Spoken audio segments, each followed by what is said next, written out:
O1, o novo queridinho dos brasileiros. Fica com a gente que a gente vai falar tudo sobre esse vídeo.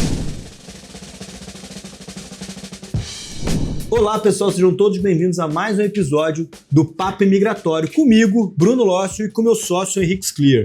Lembrando que o Papo Imigratório é patrocinado pela Premium Global Mobility Partner, uma empresa de planejamento imigratório, todo o acompanhamento, todo o planejamento para quem sonha morar nos Estados Unidos de forma legal. A gente tem também a SLS Legal, que é um escritório de advocacia baseado aqui em Washington, D.C., que faz toda a parte migratória. A gente faz, além da parte migratória, toda a parte de proteção patrimonial. Então a gente tem dois escritórios que são nossos grandes parceiros no canal. E hoje vamos falar sobre o visto O1. A gente teve recentemente um caso aprovado, estávamos conversando com um cliente agora, antes de abrir esse vídeo, e falou, por que não falar um pouco sobre essa história? O O tem se tornado um dos queridinhos aí entre os brasileiros, uma ótima oportunidade para quem quer chegar nos Estados Unidos o quanto antes, né, Bruno? Legal, Henrique, trazer esse caso específico e esse tipo de visto específico, porque a gente já faz esse visto há bastante tempo. E dando aquela alfinetadinha na concorrência, tem gente que se diz o pai da B2NW e agora também tem gente que se diz o dono do O1A, como se fosse o único conhecedor desse tipo de visto, e já é um visto que a gente faz há bastante tempo. É sim muito interessante, só esquecem de dizer que é gastar dois dinheiros. Afinal de contas, se você busca um visto que não leva o Green Card de forma prioritária, visando vir para os Estados Unidos de forma rápida, ok com relação a isso, é uma estratégia, mas é muito importante que você saiba que esse visto não leva ao Green Card definitivo, ele leva sim a uma autorização temporária de trabalho, não é isso? Exato, a vantagem é que ele, por ser um planejamento temporário, ele acaba conseguindo te atender no curto prazo. Então a gente tem cliente de EB2NW, de EB1, às vezes cliente já tem até uma petição de EB2NW aprovada, um 140 já aprovado, mas ainda assim sentem que estão perdendo dinheiro, querem problemas que o Brasil está passando, estão com medo, pensam em dolarizar o seu patrimônio, e o O1A é uma excelente oportunidade, uma excelente porta de entrada, porque é um visto muito rápido. Tudo correndo conforme o planejado da aplicação à chegada nos Estados Unidos. Isso pode acontecer aí num período de 3 meses ou menos. E por que ele se tornou muito interessante recentemente? Como o Henrique falou, ele surgiu para atender uma demanda muito importante de quem, na maioria das vezes, já estava com o visto imigratório aprovado, com a EB2NW ou com a EB1. A EB2 está com fila no Visa Bulletin, então estou perdendo dinheiro. O que é que eu faço? Tenho uma empresa querendo me contratar, ou minha empresa já está pronta para operar, e enquanto isso eu preciso ficar no Brasil esperando. Daí, somente nesses casos em que o O1A pode ser uma ótima estratégia. E que você não gaste dois dinheiros, porque afinal de contas você está, de alguma maneira, antecipando isso para ganhar em dólar. Pois é, a vantagem é essa, você começa a ganhar em dólar muito rápido. Então, enquanto que o EB2NW vem sofrendo com visibility por conta da alta demanda, alto número de aplicações, o O1A, por ser um visto temporário, ele não está submetido ele não tem uma cota, não está submetido ao visibility. Não existe um limite de aprovações no ano, com isso não tem essa fila, né? Ou seja, se você aplicar e for aprovado, você consegue, de maneira muito rápida, uma entrevista no consulado e a emissão do visto. O que a gente vê no dia a dia, os clientes que são empresários ou que têm uma proposta de emprego aqui nos Estados Unidos e, obviamente, possuem as habilidades necessárias, o O1A é o melhor caminho. Você vai começar a ganhar em dólar muito rápido, e aí, ganhando em dólar, estando nos Estados Unidos, você investe na sua carreira, depois tudo fica muito mais fácil, inclusive uma aplicação de EB1, de EB2NW. Se você é um empresário e veio através da sua empresa pelo o EB2NW fica maravilhoso, porque você está trabalhando em cima do seu Proposed Endeavor. Se você é um EB1A, você vai ter a oportunidade de trabalhar em cima dos critérios. Ou seja, é um casamento muito bom, né? Fica com a gente até o final, porque agora a gente vai falar de um caso concreto, recente, de aprovação, comemoração, o escritório inteiro. Parece que teve gente que até fez promessa para esse caso. É verdade, teve sim. Eu já falei que esse cliente vai chegar muito em breve. Nas próximas 2 semanas a gente vai lá fazer um... Combinado, vai ter um churrascão? Vai ter um churrascão. Vai chegar em Orlando? Vai chegar onde? Vamos ter que entrar num consenso. Vamos entrar no consenso. Não, em Orlando. Comprou uma casa em Orlando. É verdade.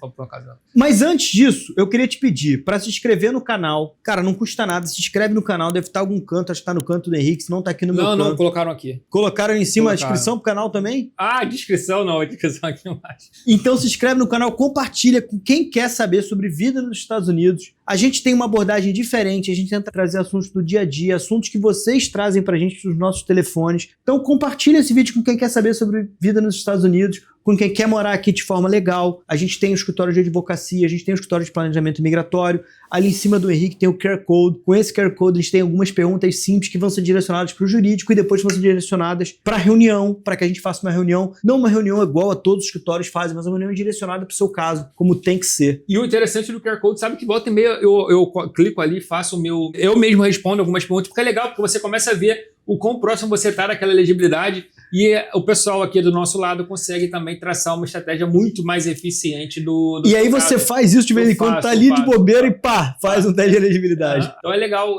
para testar, para ver que funciona. Vamos falar um pouco sobre esse caso. Esse caso é de um amigo nosso. Ele é cliente da Prima originalmente. É a família, né? Que a aplicante é a esposa dele. É, a esposa dele, mas ele é um cara que foi muito próximo da gente, é um cara extremamente com alto astral, extremamente otimista.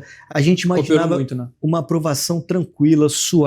A gente sabe que no meio do pleito imigratório algumas coisas acontecem. Ele não foi aprovado, a gente reaplicou, ele não foi aprovado de novo, a gente bolou uma nova estratégia. Ele acreditou na estratégia e não acreditou assim, vamos fazer, tô desesperado. Não, muito pelo contrário. Cara, vamos pra dentro, vai funcionar. O que vocês precisam de mim? O que eu posso ajudar? Como é que a minha esposa pode ir atrás de tais documentos que faltaram na primeira ou que a gente pode agregar com novas coisas para essa nova aplicação? Então, assim, foi uma história de superação muito legal e ele foi recompensado, né, cara? O casal, a família foi recompensada, né? Foi recompensada com a aprovação, que é o mais importante. Realmente ele contribuiu muito, um astral, pessoa extraordinária. A gente vai fazer um episódio com ele. Com certeza, né, cara? A gente vai fazer um episódio com ele. Vocês vão conhecer em breve. Vão conhecer em breve. E aí tem um detalhe importante, porque esse caso foi aprovado e foi para processo administrativo que eu quero falar com vocês sobre isso. Com o processo administrativo da data do envio, dia 9 de junho de 2025. Eu não sei exatamente, não tem na ponta da língua quando foi aprovado, mas foi aprovado umas 2 semanas. Ele vai chegar aqui semana que vem. A gente tem junho, julho, agosto. Em 3 meses da data da aplicação, a chegada nos Estados Unidos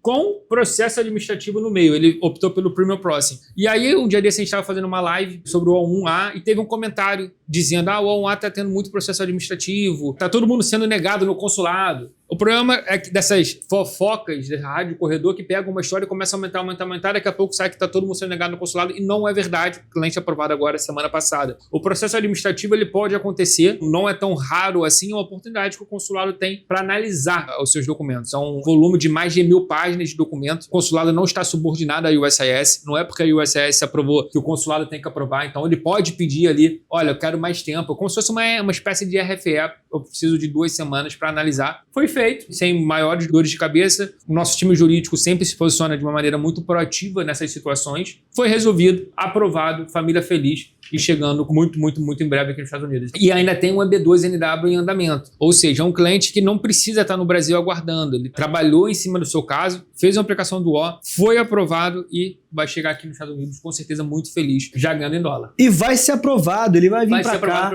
vai virar história, a gente vai brincar, a gente vai rir muito sobre isso, mas isso mostra também o quão importante é você estar antenado com o pleito migratório, você saber, a gente sempre imagina o melhor caminho, a melhor maneira, porque a gente é imigrante, a gente vivenciou isso. E a gente só aceita caso no escritório, é por isso que a gente não tem 3 vezes o tamanho que a gente tem hoje em dia, porque a gente acredita. Então, se a gente não acredita no seu caso, se o seu caso não é bom o suficiente, se o seu caso, se você não tem empenho suficiente, o que é mais importante, responsabilidade e carinho com o seu próprio caso, a gente não faz. E é o oposto do que aconteceu com ele, e isso mostrou e provou pra gente, pra ele mesmo, que quando você acredita no caso, quando você tá empenhado, quando você tá disposto a buscar alternativas e ouvir também quem está cuidando do seu caso com carinho, a gente chega lá. E essas estratégias são estratégias muito legais e que estão fazendo muito sucesso hoje em dia, por conta do Visability. Você precisa, em muitos casos, se você pretende vir para os Estados Unidos de forma rápida, ou porque você tem uma proposta de emprego, ou porque você quer botar a sua empresa para operar aqui nos Estados Unidos, um desses vistos temporários de trabalho, por mais que ele não leve ao green card, é um excelente caminho. Por quê? Porque você vem para cá, ganha em dólar, como o Henrique falou, aprimora a carreira, cresce, afinal de contas você está levando a sua carreira para um outro nível, você tem uma carreira internacional a partir do momento que você chega aqui nos Estados Unidos, para depois o seu caso estar mais fortalecido, estar mais pronto. A gente tem, por exemplo, um caso aqui no escritório de um cliente que fez um EB5, EB5 é um visto de 5ª preferência, é um visto atrelado